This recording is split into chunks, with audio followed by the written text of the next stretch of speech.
going on, everybody? It's the Bourbon Hunter. We are here in Iowa. Better yet, Cedar Rapids, Iowa. Checking out this Hy-Vee Wine and Spirits. We have a gentleman inside. His name's Dave. Everybody talks about Dave this, Dave that. Let's go see what Dave has to offer for us today. We're here with Dave at Hy-Vee Liquor and Wine, and this place has a few store picks. And this man right here is the man with a plan. He goes to all of the distilleries. He doesn't do the samples in-house and stuff. He goes there and picks them himself. So that shows a little bit of passion, a little bit of love towards the product that he's selling. So tell me a little bit about these. So I actually, when I do my picks, I also like to make sure that I'm getting product that is favorable towards my customer's profile. Stress, low budget. No, I know, it's all good. I get shoot from the hip, man. Yep, all Maker's Mark cask strength is manipulated along the way to have a similar type expression. So no matter where you go in the country, you get the same type thing. Yep. So I actually like going through to a particular rick area. All their Maker's Mark cask strength bourbon is actually manipulated. It's actually 5 to 7 year old whiskey. Really? I like to actually find a barrel that is more of that 7 year, not necessarily for an age or an age statement or like that, just because if this is the, between light and dark, and this is like the darkest, I'd like to find that barrel that actually has, and it actually has to have a certain flavor profile, and actually, even when I nose it, has to hit me in a certain spot. But once I get that, I actually take a thief out and do a full thief on it, and get about 150, 200 milliliter sample of that cask strength barrel. And then I take that and I put that, and I go back into a tasting room. Now before I get there, you've noticed that there's actually these staves. There's actually 5 different staves. What they do, even before I get there, they take 10 of each of those different staves, then extra each of those for 9 weeks. By doing that, I can actually get a sample of each of the staves. I can then sit down, break down the flavor profile of each of the staves, and I can then come up with a recipe how I'd like to have the staves implemented into the barrel. And then once I come up with a strategy of where I think I'm at, I can give that over to the master blender. He or she can actually take those 100% and actually give me an exact replication how the whiskey would taste if it was extra aged for 9 weeks. I was working on some different processes, and then I came back and I'm like, you know what? If you do a 10333, you get like this blackberry flavor. So I did that. They presented it, and I'm like, yes, but I didn't like the spice variant on the backside. Yeah. So I kept working on it. To make a long story short, I found that the 46 stave actually accentuated the spice stave. So by dropping this one to a 2 and increasing this one to a 4, it actually balanced the spice out better. So on this one, more spice staves actually equals less spice because of the 46 stave. One stave variant back and forth can vastly change the actual flavor profile of the whiskey. So then what I do, they made me a sample with that. Yeah. I'm like, hey, that's great. So then after that, we go over to the rick house. They get me a brand new barrel. They follow my stave profile here. They take the staves, they put them on a special ringer kind of thing, and that goes inside the barrel. So they put this in here. Inside the barrel, all 10 staves. With your numbers. Well, yeah. So they follow because there's actually one stave of this type of stave, 0 of that, 2, 3, and 4. Okay. And then they put that on a ring, and then they put that inside the barrel. And then they take the bourbon that I sampled earlier, and then they put that into that barrel, and then they seal it, and then they roll it by hand over to a limestone cavern where it has to be kept right in the center on the cement floor. It actually gets extra aged there for 9 weeks. Wow. And after after the 9 weeks, gets bottled, labeled. They actually print the labels, and the labels are actually put on the bottles by hand. And so that actually created a blackberry cobbler. And I labeled it by the flavor profile rather than, so it's not sweetened. It's all natural oak flavors that actually created that flavor profile. Wow. Yeah. So all of those jokers out there looking for the blackberry crown, why don't you grow up and get some blackberry cobbler? Yeah. Do me a favor, please. Get out of here. Get out of here, man. Well, blackberry crown, Canadian whiskey, artificial flavor, all that kind of stuff. While this cask strength bourbon, flavor profile naturally from oak, creates superior product. Yeah. Tell me a little bit about these Ezra Brooks and Rebels. Both of these are from MGP, correct? No, these are actually from Lux Row. Lux Row, okay. So this is Lux Row. A lot of people get Lux Row and Lux Co mixed up. Lux Co is MGP. MGP bought Lux Co as a distribution node. Now Lux Row and Limestone Branch, a lot of other distilleries actually use Lux Co to help work their product out into the country and that kind of stuff as a way to deliver product. Lux Row is a small distillery. John Rampy is like the master distiller there. Awesome guy. I've had the pleasure of talking to him a few times. I wouldn't say we're necessarily friends, but I think if we saw each other, he might say, "Hey, you like vaguely familiar." So what's unique about this year is that they said, "Hey, these are actually going to be barrel strength. They're not going to be cut down at all." Yeah. So actually, I had samples that were actually between 120 and 126 proof. At that point, I'm like, okay, and I even verified, make sure, because it was the exact same label. I didn't want to do a pick and then find out that they were cut down to 120, because that once you cut it down, it vastly changes the flavor profile. So when I was, I'm like, at this point, don't tell me color, don't tell me flavor or anything like that. Let me go through the process and then come up, and then after we're all said and done, then you tell me where we're at flavor profile wise. Yeah. So this one is a high corn, low rye mash bill, while this one is a wheated whiskey. What I love about these, look at that color, nice and dark. And when it's all said and done, I'm like, well, where did I land? And he kind of chuckled. He said, "You got the two biggest proofs we have, 126." So these are, barrel strength, 126 proof. This one's a little bit easier as far as flavor profile. This one you'll actually get like this really dark fruit right up front, more like a hazelnut body, really rich oak in the backside, and a nice sweetness that kind of really balances the whole thing. Balance, I find, is like essential to a good pick and that kind of thing. But this was a lot of fun that way. This one, it almost looks port aged. Look how dark that is. I've even had some people say, did they add something to that or something like that? But no, that's just the bourbon the way it is. And that's got wheat in the mash bill, right? So this has got wheat in the mash bill. So generally, when you have a whiskey that has rye, it has a little bit more spice, while a whiskey that has wheat, it's a little bit creamier, a little smoother. If you ever use that one word, I don't like saying, smooth. Anyway. So thick, smooth, fine, creamy.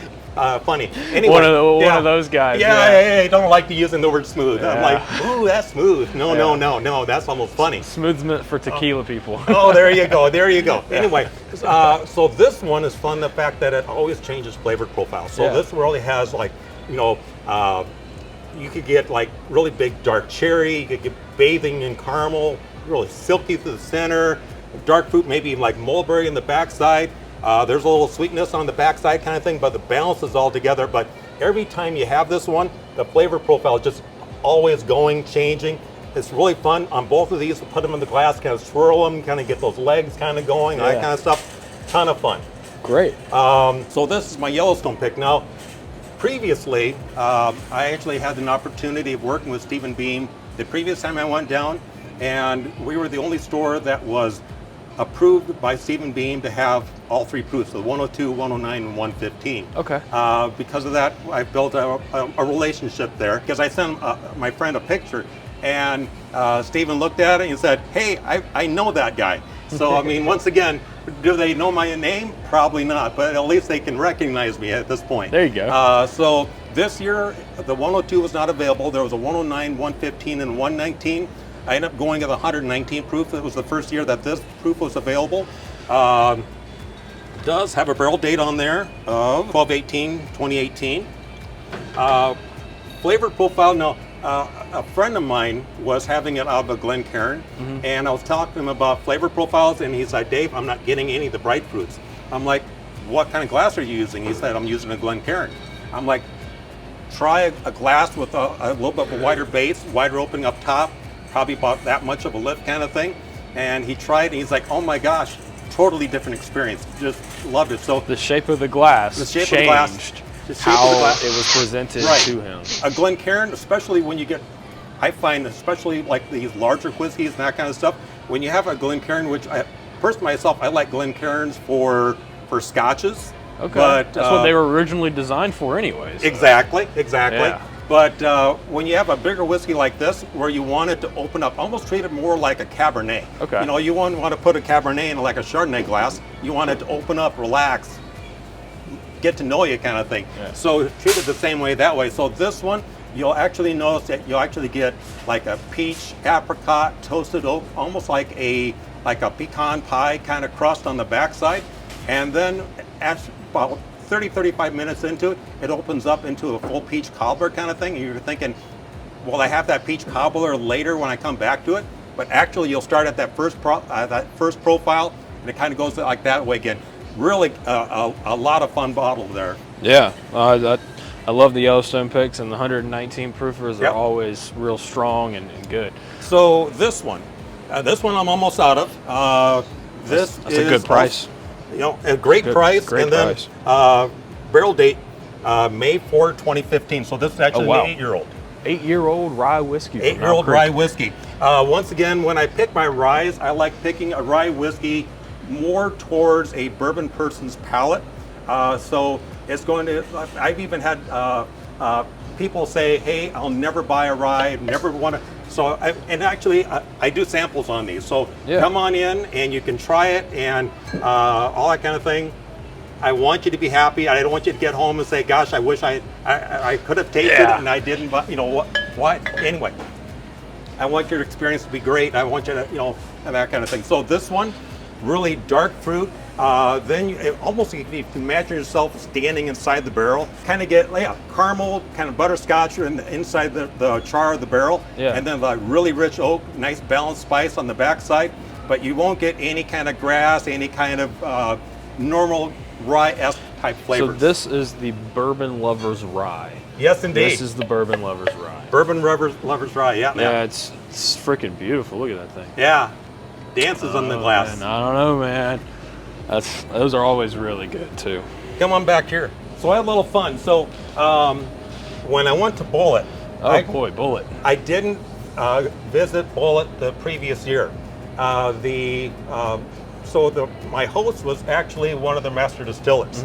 I'm horrible with names. I couldn't tell you a name, but she's like, "Why did you skip us?" And I'm like, "Well, I wanted to." I thought I'd give a little bit of a break, kind of give it a little separation. So when I brought it back out, it had that new kind of feeling again. Yeah. And she said, "Well, we kind of realized, kind of thought something like that was going on," and so they went through, and she actually hand selected a grouping of barrels. And this one, honestly, I can't remember how many barrels I had, but there were a lot. Your name on this bottle. Yeah. So, and I do the name thing, not necessarily just to have my name and license like that, but that way when my customers come in, they know there's a pick that I did personally, and then that way they know they're going to get something that actually, I'm putting my reputation and all that kind of stuff behind it. Well, bacon breakfast bourbon. Yeah, there's a reason I did that. I thought I'd have a little fun. So I was going through these different barrels, and I was nosing them, and when I came up to this one, first of all the other barrels, I had a lot of really nice dark barrels. I really like dark barrels. I saw some other samples that were set up for some other stores and that kind of stuff. Yeah. And these made those barrels look like straw. I mean, it was like, just like super light, but this is nice, super dark. This is a nice dark one. So also, when I do barrel picks, when you do a barrel pick with Bullet, you actually get some samples that are a high rye bourbon and some barrels that are a low rye bourbon. Regular Bullet is actually a high rye bourbon. This one is a low rye bourbon, so real high corn, low rye, and then this one also has a single yeast strain that has a creamy strawberry profile. The strawberry Now, you yeast won't strain. actually get that in the flavor profile, but where that comes out is on the taste, where through the center, where it has like this real creaminess. Now, the reason why I went with bacon, you don't get flavor of bacon or anything like that. That's the only thing I thought of. If I put bacon on there, will people think that there's bacon? There's no bacon. Okay, When you nose it though, You almost get, got me. When you nose this, you actually get a sweet savoriness when you're nosing it. So that sweet savory on the nose reminded me of bacon. Okay. But it's so balanced, so easy to drink between the dark fruit, creamy oak, and spice, where there's not one aspect that is fuller or less than the other. It reminded me of breakfast bourbon. For me, I could see a person take this to like the game at like 5:30 in the morning. And they're starting out, at the thing, they're going to start out with this one. And they're like, man, I tell you what, this drink's like 94. It's easy to drink, but it's 104 proof. It's 104 proof. So, when you nose it, every time you nose it, you're getting that sweet, savory nose to it, which really makes it quite unique and fun. So that's why I called it a bacon breakfast bourbon. That's perfect. Yeah. If you had to pick one bottle on your main shelf that's your favorite, what would it be? As far as any whiskey or Just a shelf staple. shelf staple, Yeah, like out of all these that you have down here, I'll pick which is a huge selection. Don't get me wrong. Yeah. I mean, this is a long aisle of Yeah. bourbon that you have. What's the one bottle that you'd say that's the best bang for the buck in the store? You know, it doesn't have to be a big brand. It has small. I mean, it doesn't matter, right? But for a great bang for a buck, if you're looking for something affordability, something you can have on your house, all that kind of stuff, as long as my supplier keeps giving me the deal on it, it's actually this right here. Rebel 100. really, So $16.99 for this bad boy. I mean, that's a great whiskey. I mean, even when you look at the standard proof like that, that's $17.99. But because I buy just a ton of it and there's an allowance on it, I can actually put this out there at $16.99. But that's Wow. just a great whiskey. Easy drink, great for mixing. Great, especially, I also have this in the house, so let's say I have a friend come over or a relative that may not be as much of an enthusiast on whiskey and that kind of stuff, but they want to have a bourbon with me. Yeah. I'll pour them this. Yeah. You know, Kyle Busch is sponsored by them now, right? Oh yeah. Yeah. Yeah. Yo, number 8, Kyle Busch. That's Big cool. bourbon sponsorship. That's pretty cool. Yeah, but great whiskey. Heck yeah. So I It's fun. was skeptical of getting this RD1 brand, and with the price point, I don't know, right? And also, Amburana, maple. when I put stuff on the shelf, the reps actually bring the whiskey to the store. It's not that I'm drinking whiskey all day at the store and that kind of stuff, but I'll get like a very, very small sample. I'll also make sure that it is room temperature. I don't want to try a sample of a whiskey that is cold or wrong temperature, because that will actually change the flavor profile. But I'll actually go through and I'll sample product, and I'll more than just what I like myself, but I'll be thinking about my customers the entire time. What are the flavor profiles that is popular with my customers when we're talking and that kind of stuff? And then I'll hand select different products for the shelf as far as major non-pick type products. Great. And always got to ask, what do you do with your allocations? Do you have a lottery system, point system, or you just put them out? Put them out. And put them out. Put them out. MSRP. I would rather be known as a person that's going to take care of the customer. I'm not going to make anybody jump through hoops or that kind of stuff, and they're going to get a fair price, and I'm going to do it. I'm going to do it right. Yeah, and do you get quite a bit with it being a large retail store? Or? Oh yeah, and I have a lot of customers that come for the picks, and then they come in for the different whiskeys and that kind of stuff. One item that I just added to the set, absolutely love it, is this Macallan 12 double cask. So complex, where I mean you really get like that fudge, citrus, a nice spice to it. I mean, it's just heavenly. Yeah. Once again, perfect for, there's the sherry cask too, but I like that double. Now, my taste for Scotch is terrible, so don't take that for word. But yeah, there's a lot of good stuff here. Steeple Ridge. Product out of Iowa, another Iowa product. Another Iowa brand. Yep. Steeple Ridge, straight bourbon whiskey, America's Heartland, 102 proof, small batch. Lonely Oak Distillery. Now, I actually have to admit this.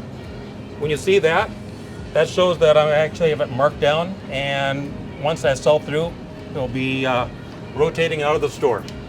Oh, wow. Yeah, there's nothing wrong with it. Have you had this particular it's before? great. It's a solid product. I think we may get it. I think we Thank may you get very an Iowa brand. Yeah. See what that's all about, considering we had plenty of the other Iowa brand the other day. Would you want to do a sample? I do suggestions on how to do a sampling, how you can get more flavor profile. Probably different than a lot of other people out there. Yeah, do a quick sample Just one. of the Maker's Mark. That's Sure. what I'd love to try. I Yeah. think you'd like to try it too. And then let's do that. Yeah, let's do a quick sample. All right. Okay, so before you pick it up, before you try nosing it or anything like that, your sense of taste also goes along with your sense of smell. Each side of your olfactories actually helps your palate pick out the flavor profile. Your palate is actually set up with sweet on the side, sodium on the sides. You have creaminess in the center, and then you have bitter back here. So if you picked up a sample and went like that, you'd be throwing it all the way to the back of the palate. You get nothing but bitter. You also get all the proof, which is the 109.6 proof. And at that point, you're like, ooh, there's a lot of heat, a lot of hot, and that kind of stuff. So the best thing to do is to acclimate your palate. So first thing you need to do is shock the tongue.